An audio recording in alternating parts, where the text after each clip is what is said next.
Benz, we got huge news out of YouTube just a few hours ago.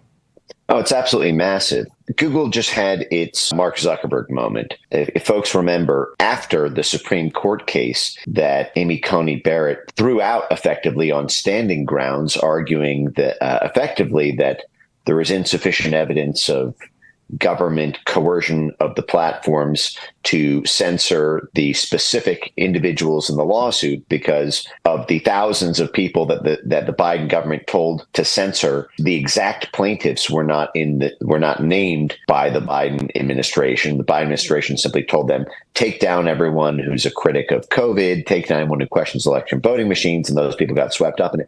After that, Mark Zuckerberg wrote this letter in 2024 to Jim Jordan's House Judiciary Committee, confessing and saying, yes, actually, we did do this because of government coercion. We only did this because of government coercion.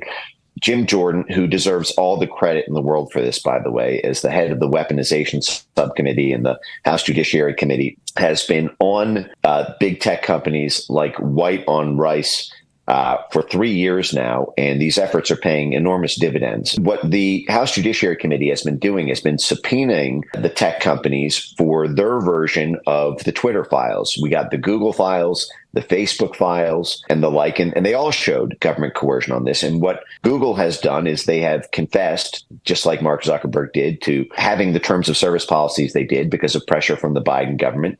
But then they went a step farther and offered effectively an amnesty, offered a right of return, if you will, to the exiled, banned social media accounts who criticized both COVID vaccines and COVID policies, as well as election denial. This was one of the big ways they completely rigged the 2020 election, is that almost every major right-wing influencer was kicked off of the biggest video platform on planet Earth and the second biggest website on planet Earth. The number one most trafficked is Google.com. The number two most trafficked is YouTube.com. Both are controlled by Google, and offered them the ability to come back to the platform. And there's lots of reasons, in the background of this. There's obviously the fear of government pressure from any number of U.S. executive branch agencies, as well as legislative pressure. This was the trick that Democrats used to pressure the platforms to do censorship.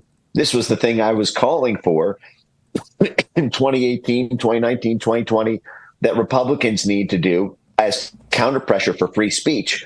Those same kind of pressure tactics are very effective because at the end of the day, these corporations have a fiduciary duty to maximize shareholder profits, and the government is the big customer for these companies, especially Google.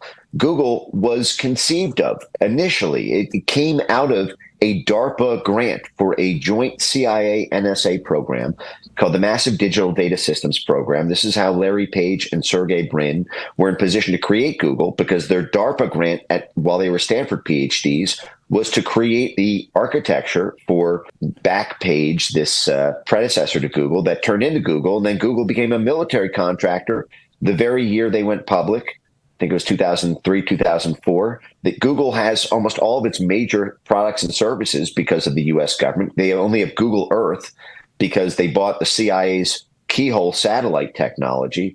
The list goes on and on and on. And Mike, just in the last minute that we have, I want to point out that one of the high-profile conservatives that we know faced this kind of government censorship was none other than Charlie Kirk himself. And you saw these increasing levels of censorship, and you've said, and I've said in the past, that as censorship increases, the ultimate form of censorship becomes censorship with a bullet. And that's exactly what happened with Charlie. Yep. This is going to be with us for eternity.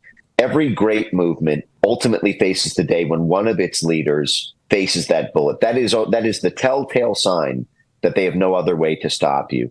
And they did that to Charlie in his prime, and not even in his prime. I mean, Charlie was absolutely going to be a U.S. president one day, if not in the next 5 years, in the next 10, 20, 30, 40. I mean, Trump didn't become president until his 70s, and they cut him down with a bullet, as you said. And a lot of this was also because when people get to live in a bubble and all you hear is someone's fascist, someone's a Nazi, YouTube is bigger than TV. It's bigger than Netflix. It is the video content par excellence. We've built alternative institutions through places like Rumble, through X Video and the like. But the fact is, Google and Google monetization is where the big bucks are made for everyday content creators, apolitical ones. Exactly right. Mike Benz, thank you so much for joining us.